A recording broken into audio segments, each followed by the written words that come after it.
Hello, and welcome to Cultivate CNY, where we dive into the strategies, successes, and stories with inspiring individuals from Central New York. I'm your host, Alex Canavan, founder of CNY Women's Network, and this week we have the founder and CEO of Chimera Integrations on the pod. So, Chimera Integrations is a security integrations company that works with businesses from industries like healthcare, manufacturing, education, agriculture, cannabis, and the founder of this company is an incredibly inspiring young professional from Central New York. And in this episode, we talk about sales, we talk about how to form effective teams, how to grow a company, how he became a founder. It was never really in the plans for him, but he has definitely excelled in this role. And we also talk about what he likes to do outside of work, because that's just as important to him as the work that he's doing. So without giving too much away, let's welcome Casey White to the Cultivate CNY podcast.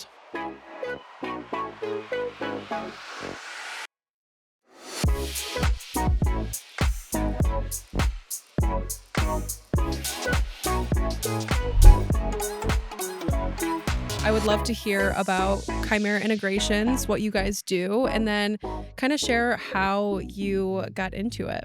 So Chimera Integrations is a security integrator, first and foremost. So we do video surveillance systems, card access systems, intrusion detection, panic, intercom, audio, fire alarm, nurse call, communications, Wi-Fi, networking, cybersecurity, like pretty much anything in the technology realm for mid to large enterprises like hospitals, municipalities, higher education, manufacturing facilities, really anybody that needs any level of security for their own people and then protecting their assets. That must be a very serious job. It's all I've ever done. So it's really all I know. I started when I was 12 years old, running wires, working for my dad, usually in people's homes or small businesses when it was like long weekends and summer work. So I was working at a young age, installing the same technology ultimately that I sell and implement now. So So you just actually have an understanding of not only how to sell these things to these, big contracts, but also how they actually work. yes, I think that's helped me a lot having a little bit of the installation background. It's certainly allowed me to be effective at describing the nuts and bolts of it to a customer instead of just talking about it on a high sales level, being more technical, and then also being able to strap on the boots when I need to and go out in the field with my people and take on the hard jobs. So, that goes to a little bit of my leadership mentality of no job is beneath me and no job is above anybody in our organization. So for me, I really like those days where I have to just take off the shirt and tie and put on the steel toe boots and actually work out in the field and just a totally different process. That's something I learned at a young age, and it's not really something that I was taught other than looking at my father, who I worked for a while. Saw that he didn't wasn't above any specific job, and when things got hard, he was the first one to jump out there and take the take the bullets for the team. So I always just inherently did the same thing. Mhm.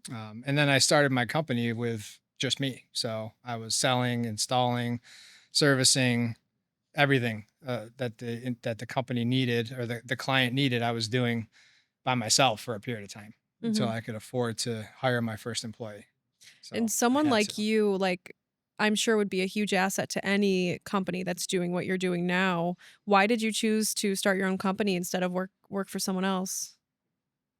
So I smile like that. I had a couple bad bosses. I've been fired twice to get to this point.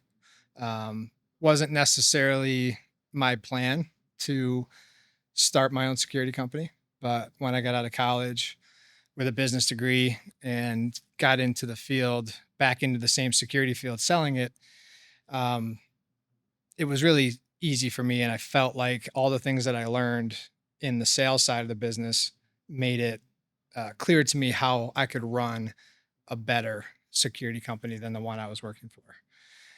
So at 23 years old, I was fired my first time, and um, I was top of sales at that company at that time. So um, pretty much overnight, I have to figure out what to do next.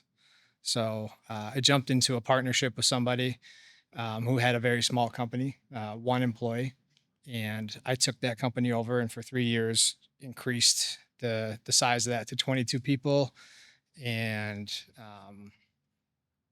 significantly more revenue, like 100 times the revenue when I started there. And thought I was kind of building my own partnership with that company, and unfortunately, again, young and dumb. Don't have anybody to teach me these things. I didn't put any of the things that I thought I was obligated to on paper. Mhm. And unfortunately, that led to me being fired my second time. And because of that, I had this whole group of people that were now working for me, and a whole group of customers that were being serviced by that company.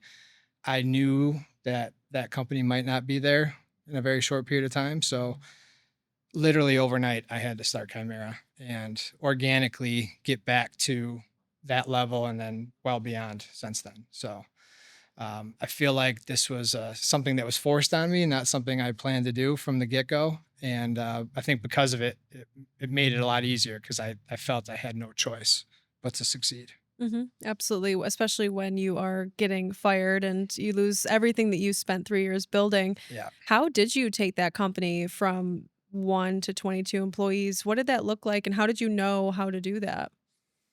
I I always have had a good sales aptitude.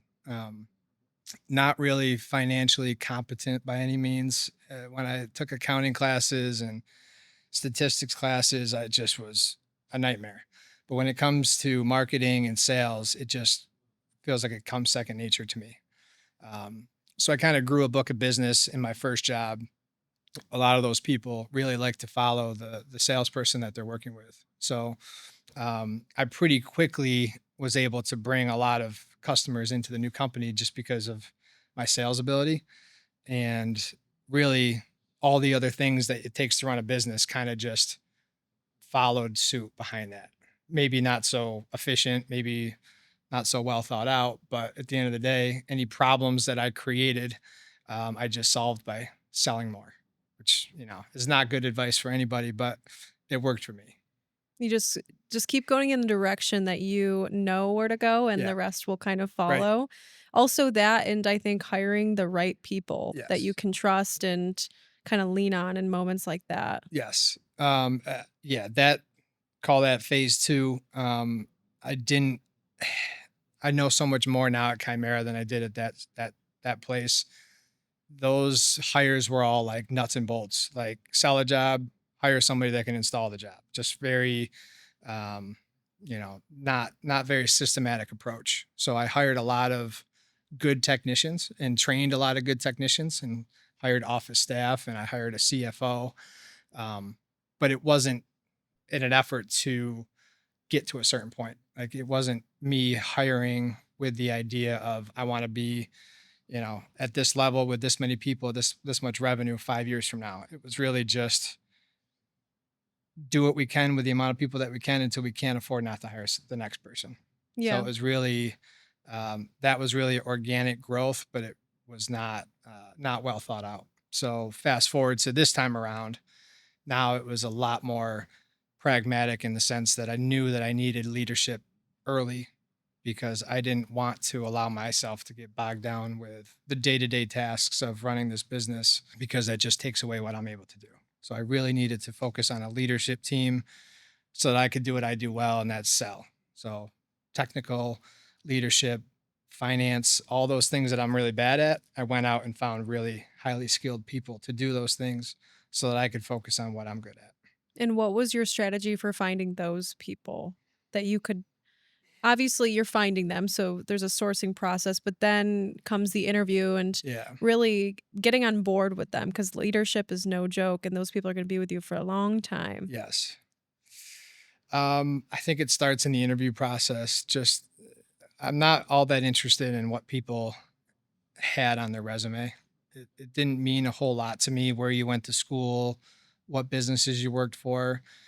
It serves as a guideline to help pose questions based off of their experiences. But at the end of the day, for me, I learned that you can teach culture and you can teach the day-to-day things that we do easily, but you cannot teach curiosity. You cannot teach the desire to learn, and you cannot teach entrepreneurial spirit. So I really looked for other people like myself that looked like they could be an entrepreneur because I want a lot of people at this company that are all looking for different directions to spiderweb out. So when I was hiring, I was looking for people that wanted more and more and more, wanted to have a high level of growth capabilities. I wasn't looking for someone that just wanted to be a technician because I started as a technician.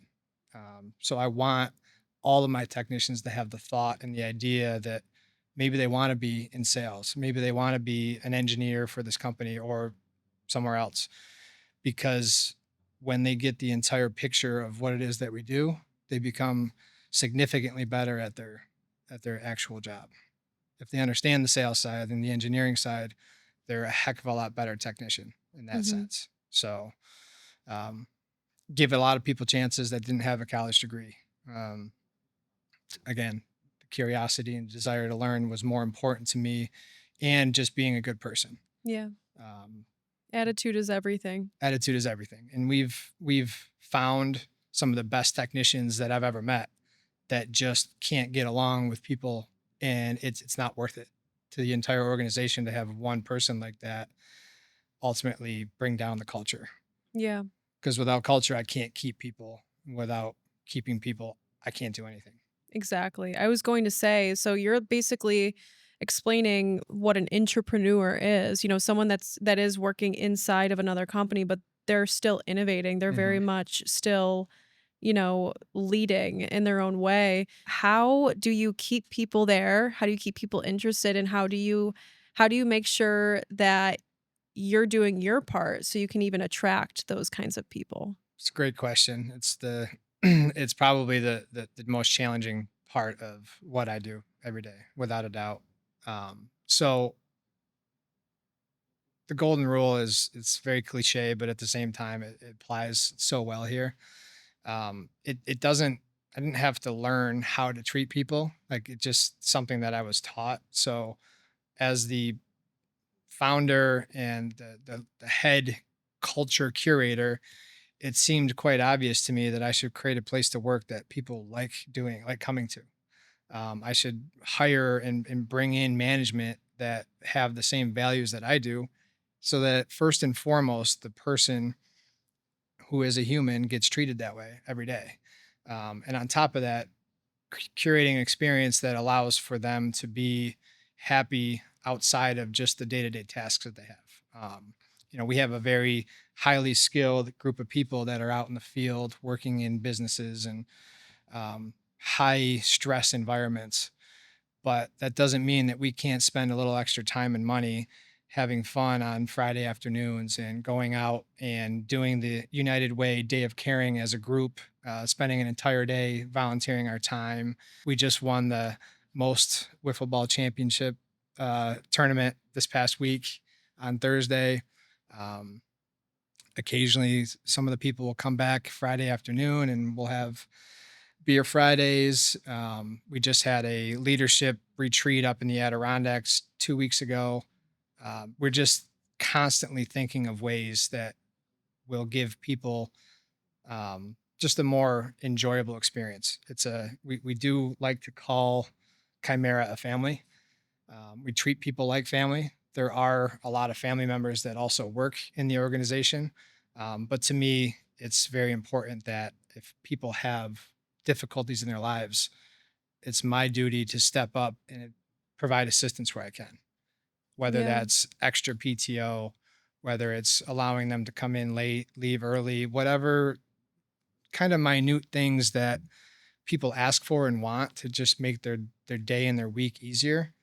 It's so small, that it's almost always a yes when somebody asks for something that is outside of the norm. Yeah.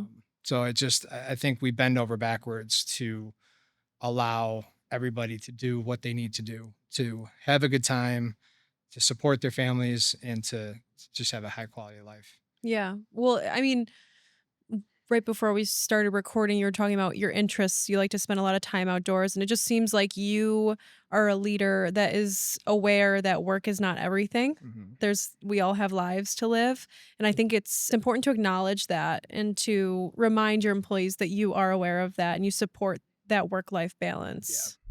Are you a professional woman in Central New York looking to connect with a community that values local talent? Unlock your career's potential with the CNY Women's Network online business directory. For just $9 a month, you can enjoy a premier listing that connects you with a community of engaged customers, recruiters, and executives eager to discover you. Getting started is easy. Simply click the link in the show notes to purchase your listing, and your profile will be live within 72 hours. And one more thing, as a valued listener of the Cultivate CNY podcast, you get 20% off your first month with us. Just use the code Cultivate20 at checkout. That's 20% off your first month with the CNY Women's Network online business directory when you use the code Cultivate20 at checkout. Don't miss out on the opportunity to grow your career and attract new opportunities. Join the CNY Women's Network directory today to be seen, connected, and hired. So last year, right around this time, I had what is now one of my favorite aesthetic treatments done, and I have to tell you guys all about it. So, I remember scrolling Instagram and coming across a post from a local woman owned business that showed a gnarly looking device hovering over a patient's face, and the caption read something along the lines of, "Now that boat season is over, get rid of the sun damage with our laser facial." I had heard of laser facials before, but I wasn't totally sure exactly what they were for. Then I saw the after photo of this business's patient, and I was shocked. Of course, I had to try it for myself, so I booked myself an appointment at Medicine Based Beauty and never looked back.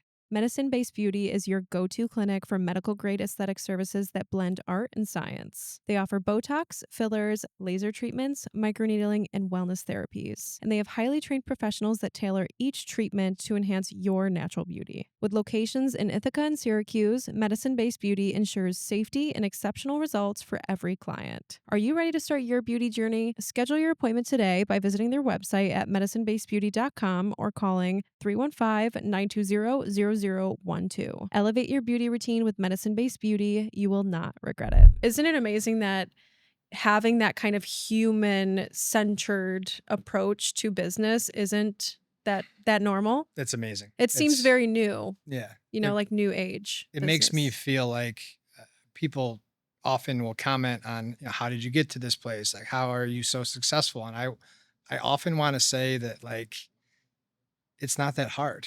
It just be a human being and show up every day. And that's like 80% of it. Mhm. Treating other people the way you want to be treated is not a difficulty. To me, I would have a harder time doing what traditional in the past leaders have done, where they're just, bleeding their employees dry, sucking as much as they value out of them as they can, and then disposing of them whenever they're done and their value is up. That's not how I see running a company, and it's not something that's going to last. And I just think that this is the way to build an organization that's going to last. Mhm. And then succession is an important thing. So if all of my leaders have the same mentality as I do, I go away or I get hit by a bus tomorrow, the next group of people underneath me are going to continue to operate the organization in the same way that I did, because that's how they were hired and that's who they were brought in to do. That's I think the difference is, are you building like is the company you're building going to be a legacy or not? You can be the founder with the great ideas and all the passion and all of the energy to put those dreams into action, but you also need to be able to trust and lean on a team. Yep. And I'm not all knowing. So, bringing in a bunch of different people from different walks of life, all they do is just add new flavor and new direction to the company. And to me, that's so important. And I would say one of the times where I would say I looked in the mirror and I was the most pleased with myself is when I heard that we were dealing with a customer and doing a system that I had never heard of and I knew nothing about. So before that, I had my fingers in every single little thing that was going on in the company. And, that's stressful too, because you can't get away from it. but now I have people working and doing things and taking it in a direction that I have no idea what's going on. And to me, that's success. Yeah. I don't How want to be a part of every single thing that's going on here. I would love for Chimera to take its own direction with some of the people that are working here. Yeah, absolutely. How long were you working in the business before you did start to build a team? So due to the nature of the company, and the nature of our customers being kind of large, it wasn't very long. I would say 4 to 6 months. So I was able to bring on some clients and handle all their needs for that period of time.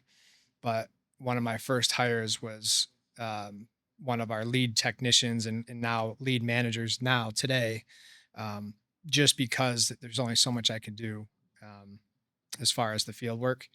So within 4 months, I had he joined the team, and then shortly after, I was able to hire a an office staff person. So I had this whole group of people to pick from the prior company. Unfortunately, most of them were still not working from that initial breakup period. So I was able to bring them back on the team, and then organically, it was kind of one person at a time for 3 or 4 years until COVID hit. So pretty much sign a contract with a customer, go hire an employee. Mm. Sign a contract, hire an employee because I just didn't have any funding to be able to do this on So my you did own. it incrementally. Yep. That's the only choice I had. I had no money from the prior business that I was working at. So I had to start from zero, which is very tough for a new business. And I know you mentioned your father definitely teaching you a lot about, attitude and grit and even about actually how these things all work that you're working with now. Mhm. But did you have any other mentors that you kind of were able to reach out to in moments where you just didn't know what to do next as a leader? Absolutely not. I say that with surety because it's something I talk about all the time, and I'm working on now to try to change that because that's the hardest part about being an entrepreneur is feeling very alone. I had nobody in my inner circle that was in the position that I was in. My father taught me so much about how to work hard and how to be a good person, but um, didn't have the business background to be able to provide guidance in that level. And after being fired twice and a whole lot of other negativity that surrounded that period of time, I was at my lowest of low when I had to start Chimera. So, really difficult mentally, really feeling like I had to do this with no choice, and really nobody to talk to about it. Mhm. So it was difficult not having a mentor. But now that a lot of the dust has settled, I'm not 100% focused on every single day dealing with Chimera's daily tasks. I've now joined a networking group with a bunch of other mentors that have done this, in some cases 30, 40 years. And I'm out there searching for multiple mentors, Yeah. multiple guides to help take me from where I'm at today and what I've done on my own to the next level. Absolutely. And, especially in those dark moments where you need that support and encouragement, just to even know that someone else has been in the same place. They don't need to answer all your questions, but just to be able to resonate with someone, I think makes the biggest difference. Yeah. And there's not a lot of founders in Syracuse. We're not in Austin, right? This Right. isn't where all the entrepreneurs go. So if you're not careful and if you're not looking, because you do have to look, it Yep. has to be intentional. Um, it's pretty hard to do it to keep going. hmm Yeah, and because of my experience, I've actually been a mentor to more people than I've had mentor me. So, because I craved that experience, now I am trying to tailor my experience to help other people in the same boat that I was in. Ideally, I'm still going to find someone that's going to help me in my journey, but I'm open to helping other young entrepreneurs, older entrepreneurs, whoever wants to get in the business, just try to guide them and help them with the million mistakes I made, maybe making, one or two less than I made, make Yeah. their lives a little easier. That's what everybody needs, honestly. Yeah. You always gotta, like, lend that hand and, you know, you obviously have this just innate sense of just being a good person, right? You genuinely want to help people, you genuinely wanna create a positive company culture, so of course you're going to, lend out a hand and help others, but it's just as important to make sure you're getting those needs met and you're not alone forever, you Yeah. know? So, one of the things that I wanted to mention, not having a mentor, sometimes having um, an anti-mentor is almost as good.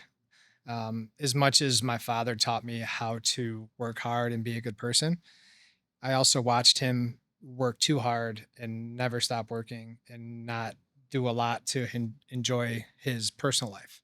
So watching that is what kind of created who I was. And now I lead Chimera, um, by constantly traveling, constantly getting out there, taking my time, enjoying myself, and sharing that with everybody in the team, trying to get them to do the exact same thing. Brandy's in Italy right now. Highly, highly recommended and promoted that she leave. She's recently just started, but I was completely on board with her going to Italy for 2 weeks because, why wouldn't you? You're going to come back with so many more experiences that are going to help shape you as a person, Mhm. make you a better, you know, teammate. We won't call her employee of Chimera, and just ultimately have a better experience. Mhm. So I do like to travel. I do like to spend time outside of work. The phone never stops ringing, but at least At if I'm least you're well climbing up a traveled. mountain, it's okay. Yeah, Yes. no, and she's gonna come back, more traveled than she was before, so of course there's just, like, another layer. I mean, people being well traveled, well read, it's like that's the goal, Yeah. but she's also gonna come back feeling inspired, feeling refreshed probably, hopefully, if she's well Yes. rested, and also probably really, really appreciating who you are as a boss, so I love Hopefully. that. Yeah. So I push some of our older generation to get out. They're all kind of the same way.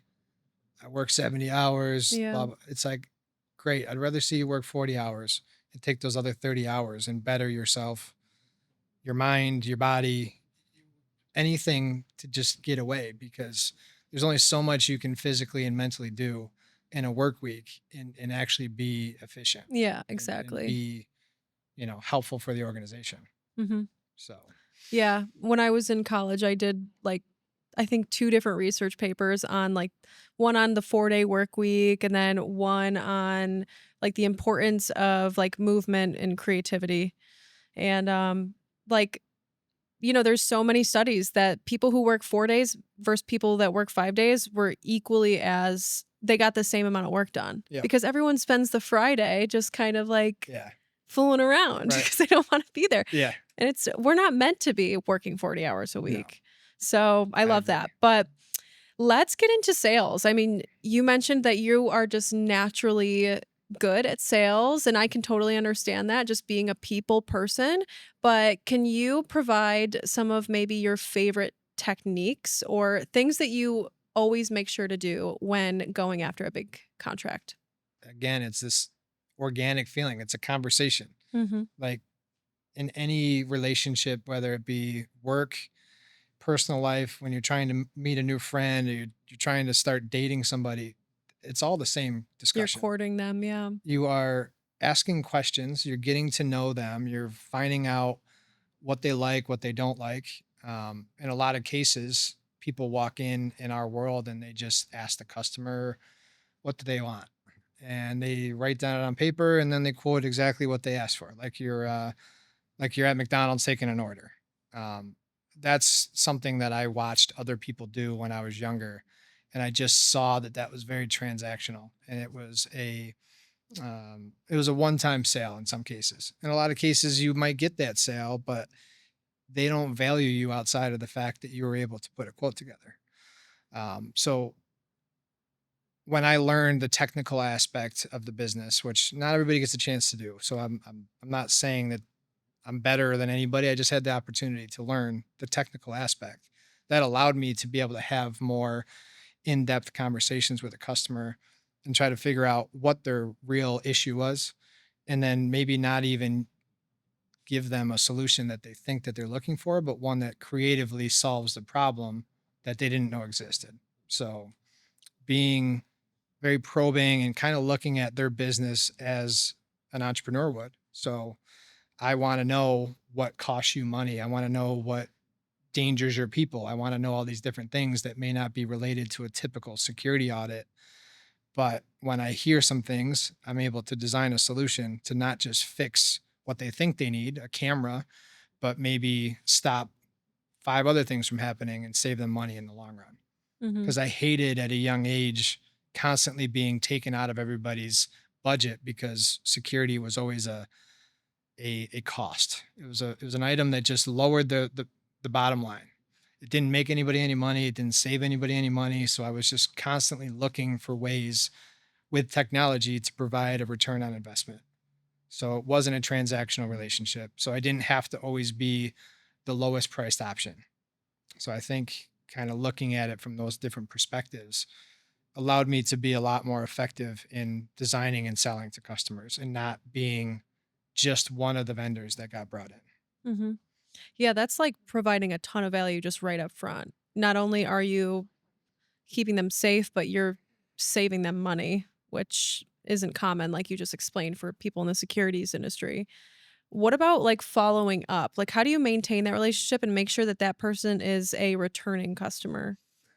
So that's where my team comes in a lot. So when I design a system, I'm not doing the installation and I'm not implementing it. I'm not servicing it. So just making sure that what I created on paper is something that actually gets executed. So having high level project managers on our team that can take my vision on piece of paper and turn it into reality and actually execute all of the things and the deliverables that I said I was going to. And then following that up with the customer by making sure that they feel adequately trained on the system, that they got everything that they needed, and that, whatever was missing today, we have the ability to budget for in the next budget cycle. So, not just again looking at that one little thing that we got called in for, but how can we build the next year and the next 3 years budget cycle for you guys to plan on this so that you don't constantly miss adding more technology to your facility because it never makes it into the budget. So I, Mhm. I kind of help guide people in their jobs try to do their job better because a lot of times people will wait to the last minute. They don't think about XYZ and then it never gets budgeted. So accounting never pays for it. So we kind of try to push people a little harder to think about, what is it that you really think you need next year instead of just looking at the here and the now. Mhm. Yeah. So I think that creates a much stickier client. And then if you do your job well, there's really no reason for them to need to go elsewhere. Yeah. And most of our clients are big enterprises that need constant ads, moves, and changes. They're building new facilities, they're growing, hiring new employees. So we try to choose customers that also fit some of our some of our ideas and mentality. We don't just work with every single customer out there. I was gonna ask that next. Is there a specific industry that you guys work with, or how do you even identify who you wanna work with next? Has it shifted a little bit over the years? Being in central New York, we've up until now kind of took what we can get. Not a lot of new industry coming into Syracuse. Historically, I've been selling since 2010. So from 2010 until now, there hasn't really been a lot of construction, new enterprises, anything like that coming to Syracuse. So we kind of had to take what we can get. But now, more recently, there's a kind of a boom in new construction, multi-dwelling units. We see a lot of advanced manufacturing on the horizon. So now that we are larger and can be more selective, it is very important to us that clients perceive the value that we have. If a client just strictly wants the cheapest system they can buy to check the box, we don't waste our time. Mhm. That's not who we are. That's not the value that we provide. And we're not an order taking entity, so we don't take our salespeople's times, our installers' times. We focus on people that really want to solve problems, and we just focused on them. Yeah. So we've over time learned questions to ask, and there's a lot of very easy indicators of someone that's just kicking the tires and just wants to get the cheapest price or get a third bid to compete with the other people they've always worked with. So we typically just walk away from those. I think that's a really valuable point too. What are those questions that you ask to kind of identify what kind of client you could be getting? Um, we ask a lot of questions about past performance. So if it's an existing system or older technology, we want to find out what has your experience been like with the product as well as the company that you worked for. A lot of times they won't give us any information. That's an indicator that they're not really that serious about doing something different. Um, an uncomfortable question for a lot of salespeople to ask is always talking about budgets up front. You know, being a brand new company, every single one of our customers was um, was organic, was a first time customer. So every single customer had to learn who Chimera was. There Mhm. was no time served where we can just sit back on our past performance. Every single customer we had to prove who we were, where we came from, what we're gonna do. Will we still be here in 5 years? Like every single time, just like beating a dead horse. So that was always challenging. And we were taking jobs we didn't want just to be able to bring revenue and more employees in.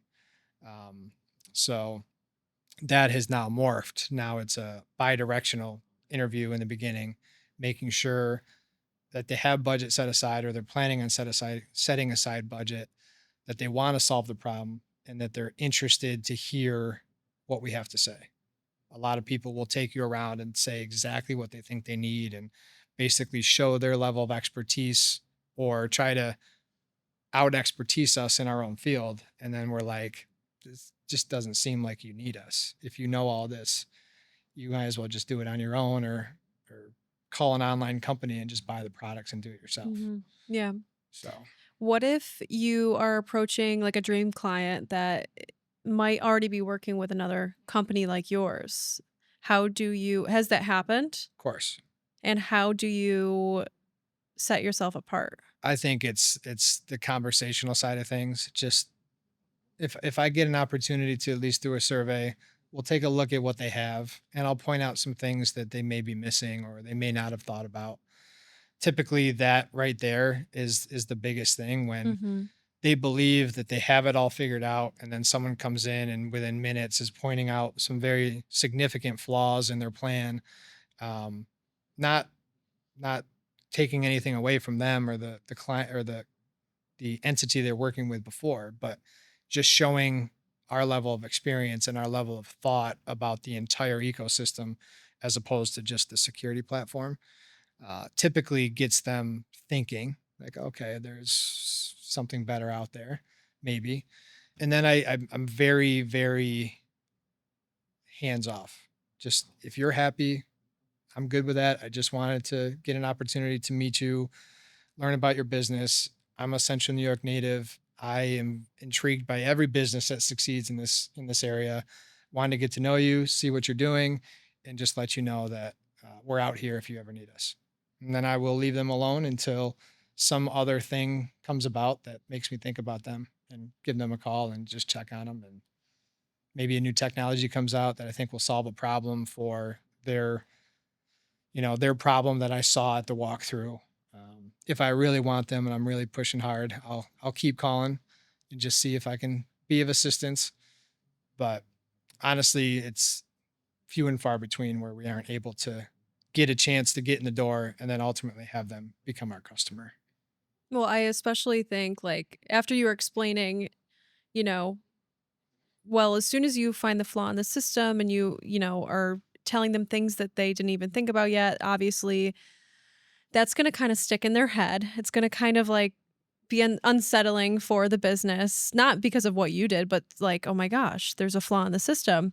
And then, of course, when you kind of pull back, you're getting rid of any sort of like desperation that might be Yeah. there for them. And like, everybody knows like desperation reeks and Yeah. people are smart and people if you need them, then they don't think they need you. Yeah.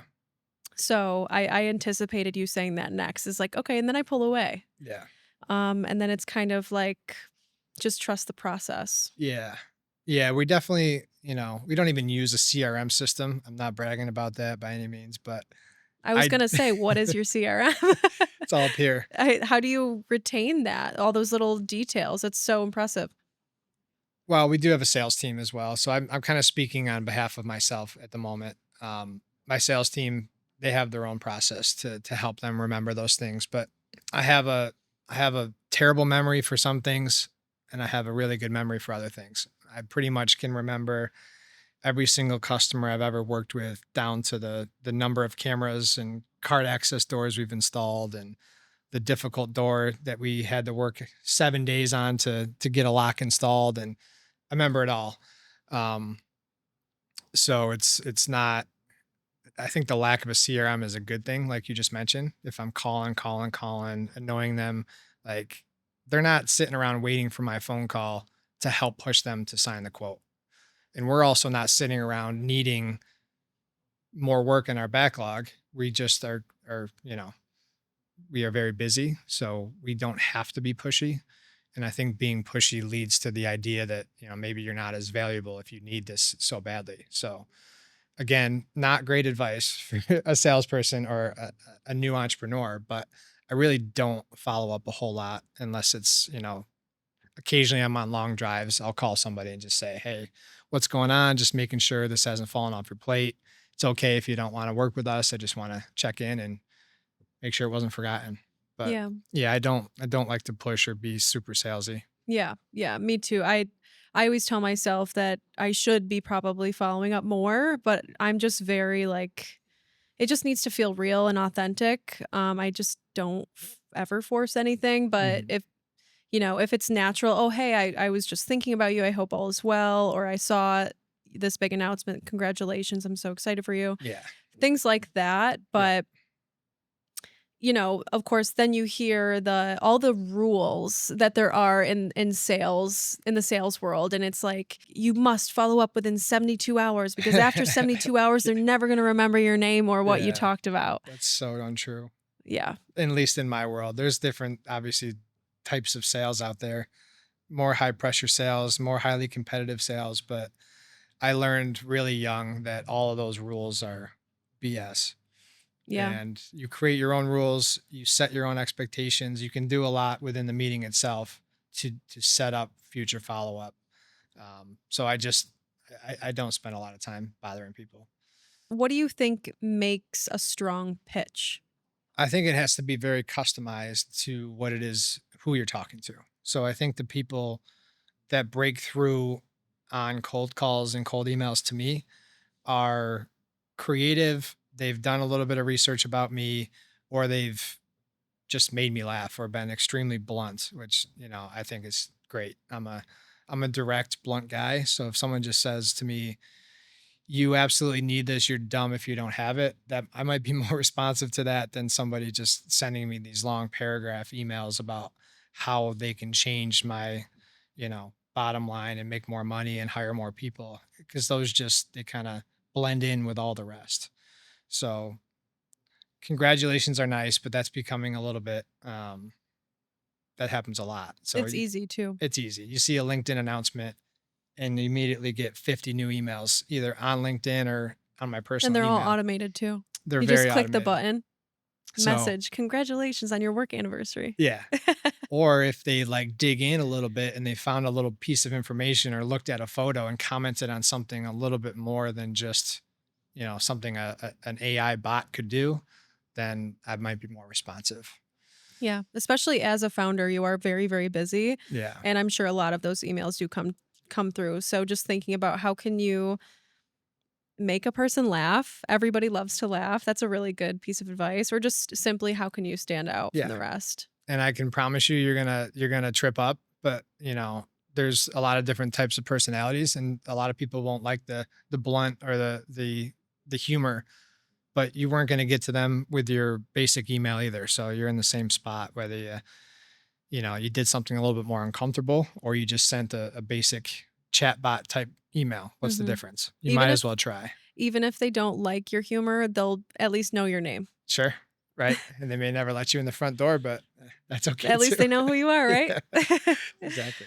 Do you have any exciting news coming up for the rest of 2024? Any big contracts you're excited about? We are growing a lot. We just opened an Albany office. That's really just getting off the ground now. So that's gonna have exciting future for us. Specific contracts, nothing that I can talk about, but there's a lot of very exciting projects happening in Syracuse. But I'm just so excited about all the positive news surrounding Syracuse, which just means that there is so much on the horizon for us because we are Mhm. one of the technology providers in this area that's going to benefit from the extreme boom in new businesses. So that's very exciting. Um, we also just found out that we were named Integrator of the Year for 2024, which is absolutely crazy. SDM is a security dealer magazine. It's one of the few security publications in the industry. So anybody in the business that does security reads this magazine, and we'll be getting the number one integrator of the entire country, which Wow. is just it's mind blowing. It's exciting. It's I'm still trying to piece together how we've gotten to this point after 8 years. So quickly, and it's just very proud of that. I was gonna say before the 10-year mark. That's incredible. Yeah, it's wild. We've earned a lot of awards in the first 8 years, and it's just again, wouldn't be doing this if it was me by myself. Obviously, wouldn't be anywhere near this, and just so excited that this team has gotten together and prospered and flourished and taken it in a direction that I couldn't even dream. I couldn't even think about. Never would have guessed that I'd be here. Um, and I just feel so lucky and blessed that we've gotten to this point. That's amazing, and to think that a company here in Syracuse won that award this year is amazing too. So you're not only doing incredible things for your company and for your employees, but for Central New York as a whole. And I mean, I'm so excited for you because there is so much on the horizon here with all the investment in technology, especially at the higher education level too here. Mhm. So, I mean, kudos to you, even though you're very, very humble. Thank you. I would also love to hear about you leaving and coming back to Syracuse. Yeah, it actually is a big piece of the story. So COVID hit. We've all experienced the COVID years, Mhm. and at the time, it was I was working out of an apartment building, tiny little apartment, less than a quarter, basically the size of this area we're sitting in. I lived in that same space as I was starting the company. So we had grown to 10 people when COVID hit. We were working with a lot of hospitals and schools. So as you can imagine, all of my technicians are basically overnight told that they can no longer work in those walls because nobody knew what to do. So if I don't have technicians in the field, and my salespeople, myself at the time, can't be out promoting the company, what are we? We don't have a business anymore. So it was a very terrifying time. We were 3 years in at that point. Um, I have to somehow pay all of these employees with very little revenue coming in without projects happening. So it was absolutely terrifying to get to that point. And we were able to retain every single one of our employees during that entire period of time during COVID, to the point where we even added 6 people in that first 2 years. So I hired a general manager at that time to run the day-to-day operations. And me and my girlfriend at the time made the decision that this is the moment where we have an opportunity to get out of upstate New York and see the rest of the country. Um, so we bought an RV, a trailer. We borrowed her mom's SUV, and we jumped in and we headed out to Denver. And I left Chimera back in Syracuse. We only had the one office at the time, and I set them up to be able to manage the day-to-day operations. And her and I worked from a 19-foot box for the next 2.5 years, and basically got up at 4 a.m. because we're on mountain time, and had our own little offices set up in this tiny little trailer. And we worked every day from Monday to Friday remotely. I was doing sales calls, presentations. I was, talking to new potential hires. Um, so we were really having a high quality of life for ourselves. We were hiking every day. Work was done at 3 o'clock because of the time change. So like I was able to get away from the day to day fires that constantly happen, and the little arguments and the stuff that really drags people down from being able to make higher level decisions. So in the period of time that we were gone, 2.5 years, the company grew from 12 people to 36 people. So I tripled the size of our organization from an RV in Colorado just by being able to separate myself from the eye of the storm. So I That's incredible. That's like I feel like that's a perspective that you never hear. I mean, I listen to so many podcasts that are like this where entrepreneurs are being interviewed and everyone talks about kind of you're in the grind for like the first 2 to 3 years, which you were. But I mean, I feel like because you were able to escape the day to day and like all the pressure of being there in and out, it's almost like you were back where you started. Because I feel like when everyone starts the business, they have all these beautiful ideas and they truly like they can feel how it's going to work. But when you're in it, doing it finally, it's so easy to get lost and it's so easy to feel like maybe this wasn't a good idea. Mhm. Like maybe this isn't gonna work out. Yeah.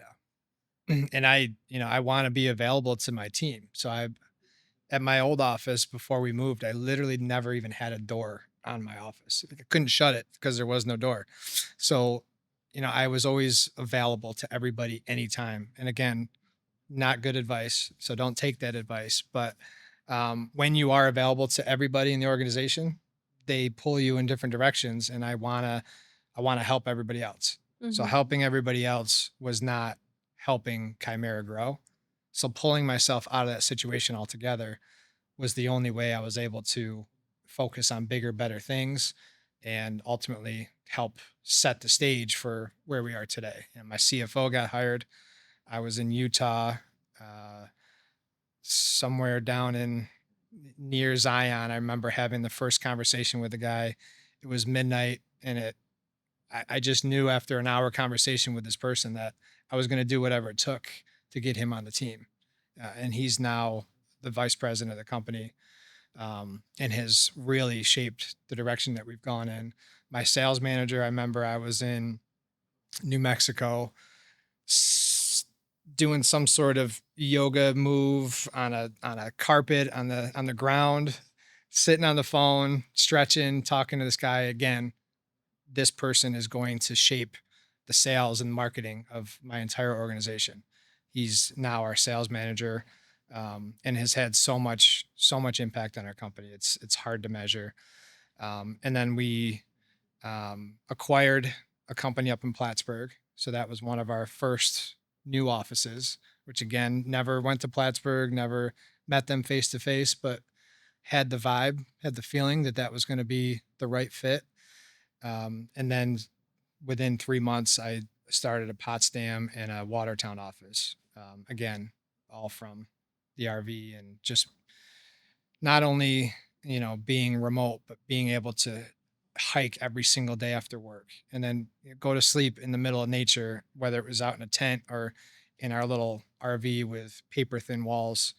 um, and then we'd boondock on Saturday and Sunday, just go no power, no water, and just enjoy the outdoors. So just the ability to be refreshed every single morning, pitch black when we turned our laptops on, but really excited to get into the day and get stuff done. Yeah. So it was could not be here today if COVID didn't happen. We didn't take that opportunity, and I didn't have the team behind me to support me in this endeavor because, you know, my pleasure of being remote probably affected some people in Syracuse Yeah. negatively because they had to take a lot of the burden. So Before we wrap up, I would love to know, like, what are the things, maybe some of the rituals you do every day to make sure that you are tapping into that I would imagine that was a very primal state, especially with the thin walls and basically sleeping outside. I mean, that's amazing. I read a lot into doing yoga and mindfulness and meditation. I don't want to pretend that I am highly skilled at getting it done every day. It's something I'm working towards to get done daily because it is so important. Um, but breathing, drinking water, things that a lot of people don't do every day, and some sort of exercise and keeping your body fit is so important because without being healthy mentally and physically, like there's nothing else that you can do if that doesn't work. You're not going to be able to perform at that high level that you Right. want to. So, do it when you can, do it at a young age, continue to do it, never stop doing it. If you didn't do it your whole life, start now. Just it's so important and it can give you so much energy and drive and focus doing those things all the time. It's 1A above anything else. Your mind and your body has to be fit in order for you to be effective. So those are the things really for me. And now that I live here, I actually have to drive into work now. So 30 minutes in, 30 minutes out. I try to listen to podcasts or things that are going to make me think and learn. And I have a baby on the way. So now I'm listening to podcasts about expectant fatherhood and things like that. So there's a lot of new things going on in my life and just trying to learn as much as I can and be able to share as much of the world and my experiences with my child, my baby girl that's coming, is really the most important thing to me now. Congratulations on Thank you. that and on all of the amazing news that you've been receiving lately. Yeah, it's a lot. I don't know how I got so lucky. Well, it's probably because 'cause you're a good person. And I'm sure anyone listening to this can tell that. So, congratulations on everything, and Thank you. I look forward to seeing all the other things that you accomplish, especially for our region. And thanks for being here on the pod. Thank you, Alex. It's a pleasure. All right, guys, that is it for this week's episode. Thank you so much for tuning in to Cultivate CNY. If you enjoyed this episode, I would love it if you left us a review and make sure you're subscribed to the show. Speaking of the show, if you know anyone or if you are interested in being our next guest on Cultivate CNY, be sure to submit us an application. You can just click the link in the show notes. And if you're a business owner that's interested in getting in front of our audience, you can go ahead and email us at podcast@cnywomensnetwork.com to learn more about sponsorship and advertising opportunities. All right, that's it for now. I'll catch you guys next Monday.